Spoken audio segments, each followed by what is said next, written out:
AITA for not backing my wife up when our son says she's no longer his mother? Hey Reddit, I'm honestly at the end of my rope here. I don't even know where to start with this whole mess. But I guess the best place to begin is the moment I realized that my marriage might be completely over. I've been holding back from sharing this, but at this point I'm tired of being painted as the bad guy.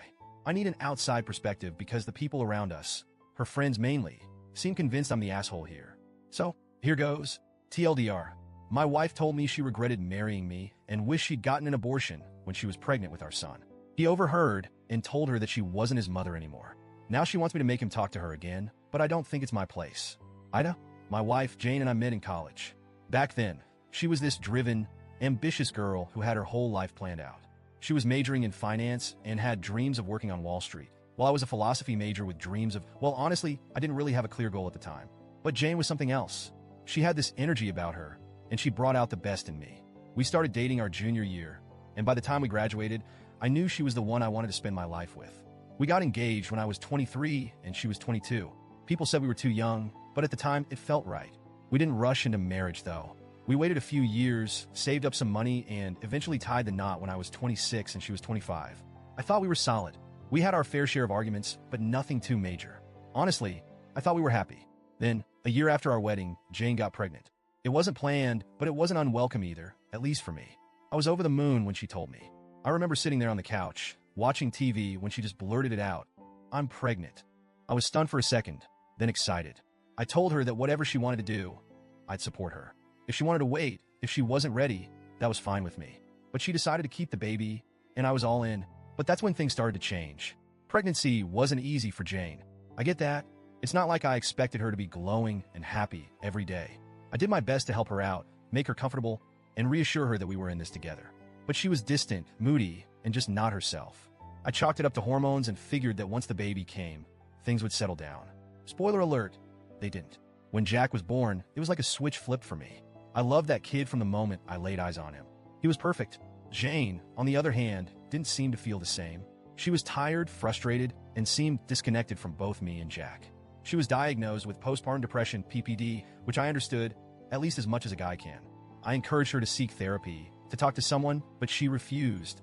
She insisted that she didn't need help, that she'd get over it on her own. But she never did. The first couple of years after Jack was born were brutal.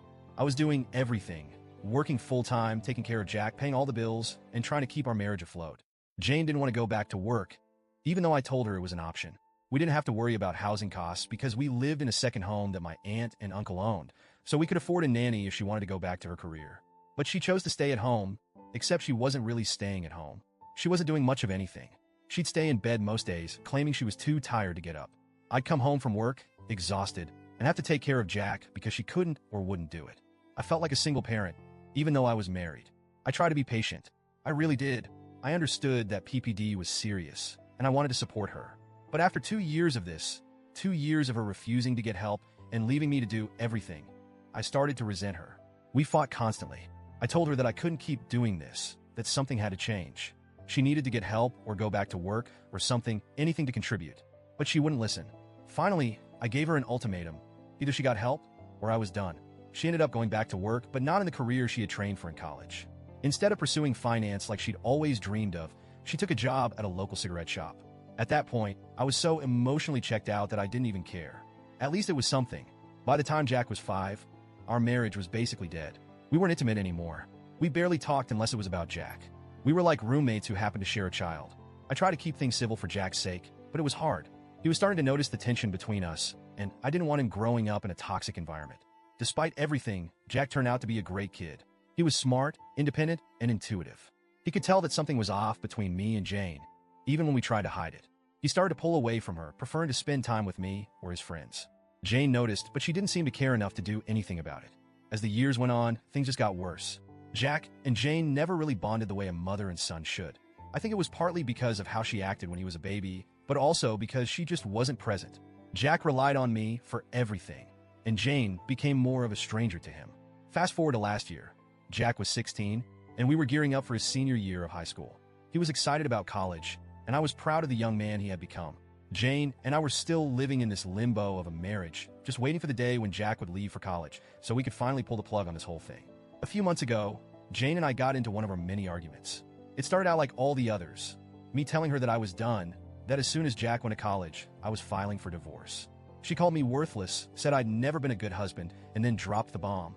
She regretted ever marrying me, regretted getting pregnant, and wished she had gotten an abortion when she had the chance. I don't know if she thought Jack wouldn't hear her, but he did. He was standing in the hallway, and the moment those words came out of her mouth, he stepped into the room and said, "Fine, have it your way. You're not my mother anymore. Go fuck yourself." Then he stormed out. Jane was shocked. I mean, I was too, but at the same time, I couldn't really blame him. What kind of parent says that about their kid?